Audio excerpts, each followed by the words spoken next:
amounting to $700,000. The financial assistance is meant to help the group through the hectic festive programs. The Secretary General and Minister for Presidential Affairs and Civil Service, Momodu Sabali, presented the cash donation on behalf of the Gambian leader. Authorities in DR Congo say they have quelled violent disturbances blamed on youths belonging to a religious sect led by Pastor Joseph Mukungu Bila. The government crackdown left 70 of the sect members and 3 soldiers dead. According to reports, the youth took journalists of the state TV hostage and rioted in Kinshasa and the city of Lumumbashi. We have details of that story in this report, but a warning, some of the images are difficult to watch.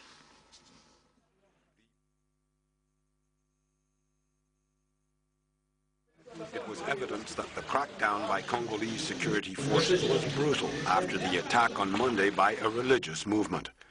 Without uniforms and according to witnesses carrying only light weapons, dozens of young followers of Pastor Mukungu Bila began protests at different strategic sites. They took journalists hostage at the National Television building. The security forces responded, killing some 70 of the church sect followers, who had recently criticized the naming of Rwandan officers in the army and police. 3 soldiers were also killed in the violence. On Monday, government spokesman Lambert Mende had described the attacks as terrorism meant to disturb end-of-the-year festivities. Tuesday morning, activity returned to normal in Kinshasa as the defense minister announced that the situation was totally under control. Some politicians criticized the army for what they called a disproportionate response. And before we end this edition of the news, a quick reminder of the day's top stories. The Office of the President has announced the lifting of bans on Standard newspaper and Teranga radio as a mark of goodwill for the new year. President Jammeh has revealed landmark development projects to be undertaken by his government in the coming year, including the completion of work on the vital Laminkoto-Pasamas road network. Sacrifice and respond swiftly to African matters, President Jammeh has told visiting delegates of the AU Peace and Security Council at the end of the extraordinary Banjul Summit on South Sudan. The 2 protagonists in South Sudan's raging conflict have agreed to peace talks in Addis Ababa. Despite that breakthrough, though, fighting continues in the heavily contested town of Bo. And violent clashes between members of a religious sect and security forces have left more than 100 people dead in the Congo cities of Kinshasa and Lumumbashi. That's all in this edition of the news. Thank you for watching. We'll be back at 10 with another bulletin. Meanwhile, enjoy our programs.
أعوذ بالله من الشيطان الرجيم بسم الله الرحمن الرحيم الحمد لله رب العالمين الحمد لله رب العالمين الحمد لله رب العالمين Assalamu alaikum wa rahmatullah wa barakatuh. Fellow Gambians, friends of the Gambia at home and abroad, we praise the Almighty Allah for another year of peace and progress in our beloved motherland, the Gambia. As we look forward to another new year, it is incumbent upon us to reflect on the past while planning for the future. Like any other year, the new year will bring challenges, opportunities, and successes. But each challenge should unite us, and each accomplishment should make us stronger. Indeed, ours is a strong nation, and as believers who put their trust in the omnipotent Allah, our optimism is boundless. Indeed, we can achieve any goal we set up for ourselves and lift our nation to greater heights only if we work together towards a common destiny. We have come a long way in our journey for national development. We have brought education to the doorsteps of all Gambians.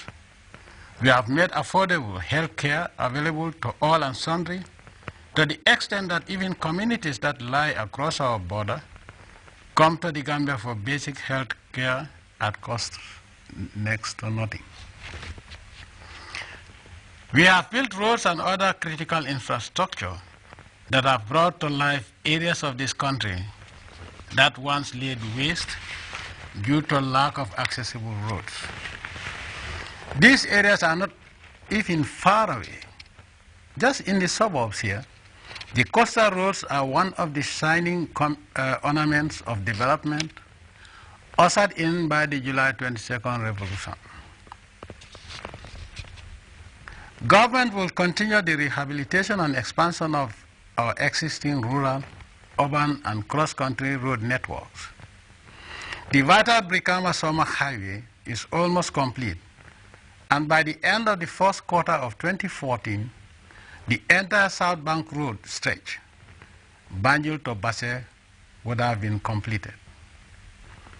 The much talked about Lamenkota Pasimas Road that used to be dangled to Gambians as an attractive candy for political ends during the First Republic will finally see the light of day with a new project for its construction to be commissioned in 2014, inshallah. The funds for the project have been secured by the grace of Allah, and it will be my pleasure to present this to Gambians as yet another fulfillment of my promise to my beloved citizens of this great country. Our development achievements were attained in the past 19 years, thanks to a vision for national development that is anchored on faith in the supremacy of the Almighty Allah, self-reliance, and honest, productive work. Having come thus far, with the philosophy outlined above, I am not going to change that philosophy overnight because of foreign influence tagged to the bait of aid that is conditioned on the acceptance of alien cultures like homosexuality and unbridled freedoms that are not